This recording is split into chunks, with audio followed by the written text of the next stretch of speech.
as his study area. And I just sat there and I read all of his different books and highlights in his books about giving and his personal notes on them.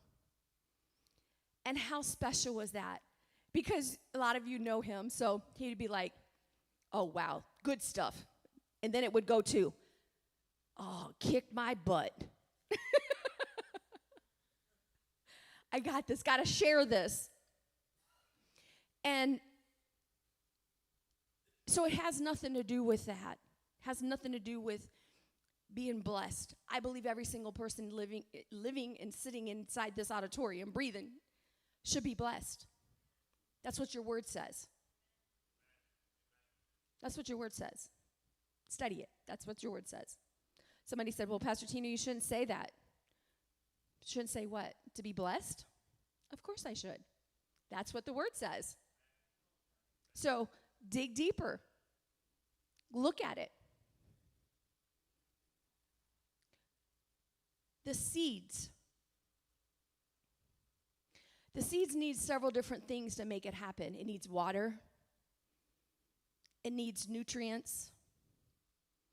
And then if it don't have those proper things, and then the last thing is it needs to make sure that all the pests and diseases is gone so they can produce. So the pests and the diseases, when you look at that in a spiritual sense, a spiritual manner, what are the pests and diseases in your life that's hindering you from the fruit of the seed?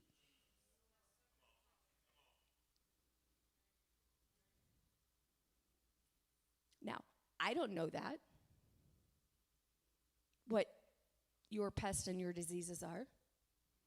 He does. But going back to my original statement, what if he looks at us at times and says, they're allowing their seeds to go to waste. They're allowing those apples that's on the ground to go to waste. And you know, Cornerstone is a very unique place because this house, I think there's other houses that are blessed. I'm not saying that. But Cornerstone has some unique gifting in it. Really unique gifting.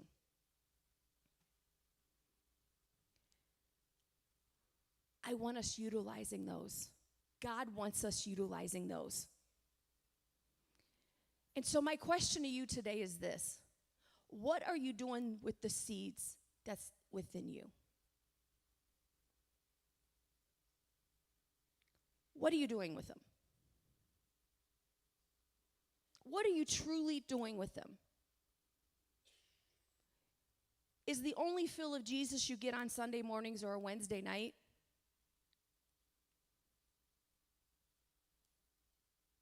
Do the people know where you work that Jesus is in your heart? Does your behavior show you have a relationship with Jesus Christ? If you were to go and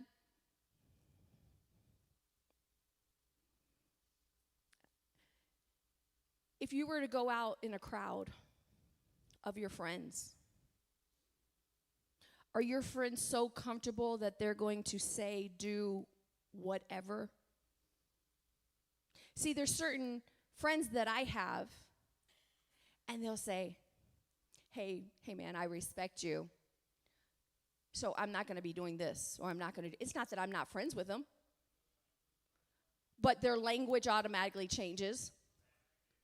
Their behavior automatically changes.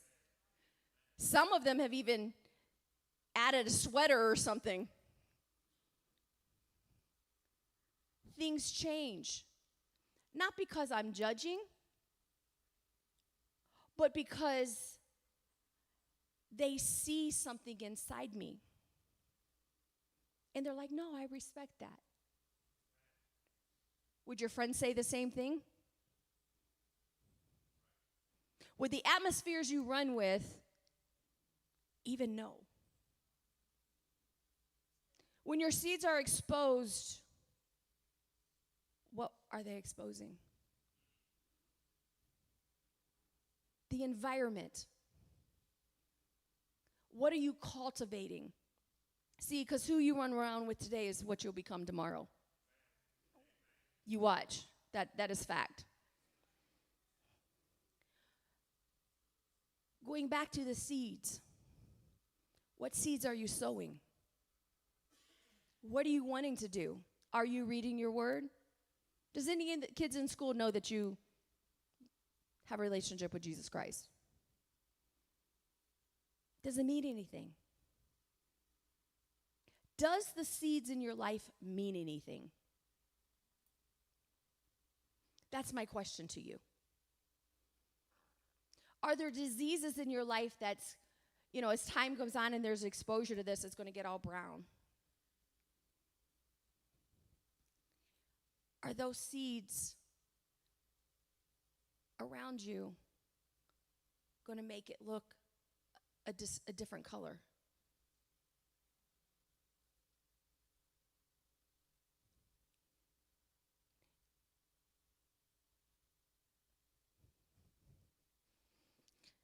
Alan, go ahead and come on up.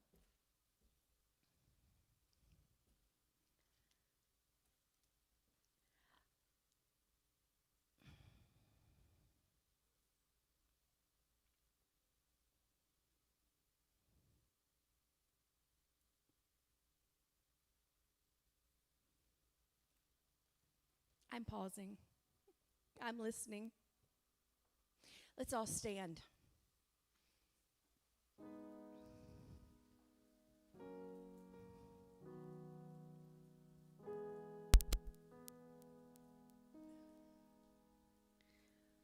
Real quickly, there's 5 steps to an apple. There's the bud initiation, and that's an important process. So if you're new to the kingdom, this is a very important step for you. You have to set your foundation right. The things, you know why older Christians get in trouble? Because they quit doing the things they did when they first got saved. That's why they get in trouble. So that first part of the bud initiation, it's important.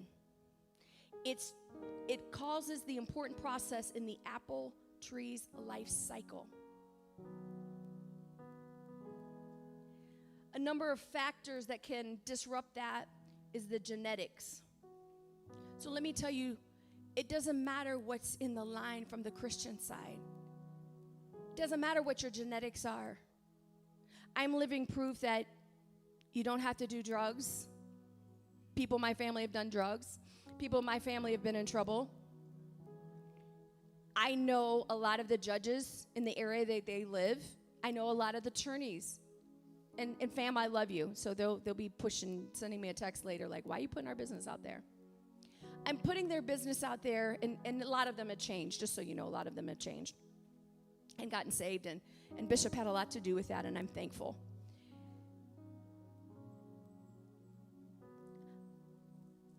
I could be somebody who was unfaithful in marriage. I could have been somebody who it didn't matter. I could have not learned how to be a good steward. I could have learned not how to just surrender all to Jesus. There's so many things in my life that I should have been because of the genetics. So I'm standing here telling you it doesn't matter the genetics.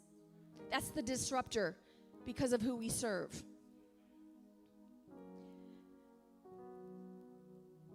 The nutrients, the water, and the temperature, you control all of that. It's your choice. Nobody else's, nobody in your family, your choice. When the bud breaks forth and it gets the fertilization that it needs, and it's pruned in the right time, in the right season, that sets it up for the following year to do what it's supposed to do. That's why you never pray a trial out of your life. You say, God, how can we grow from this? What can I grow from this? Because there's a reason you're walking through what you're walking through. The other thing is that there's a cell expansion, and this is for our mature seasoned people right now. What happens is the seed is duplicated. How many people are sitting on your row because you've duplicated yourself? We're talking about your seeds.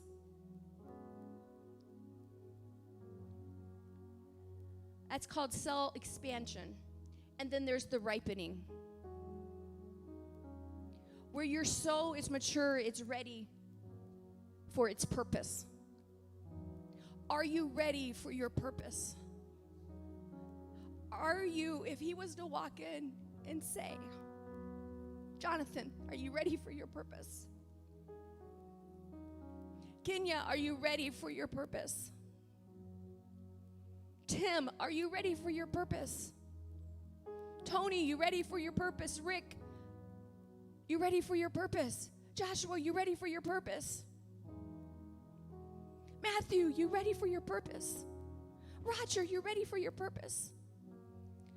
Are we ready for our purpose?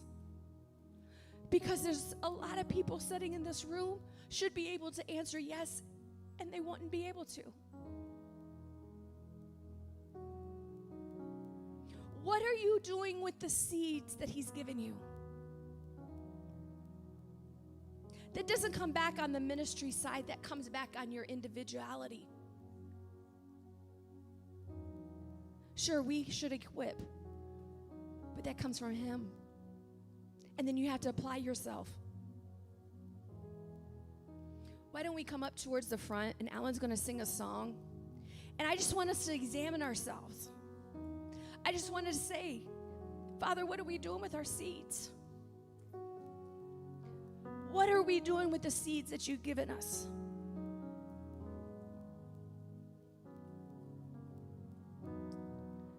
What are we doing with the seeds?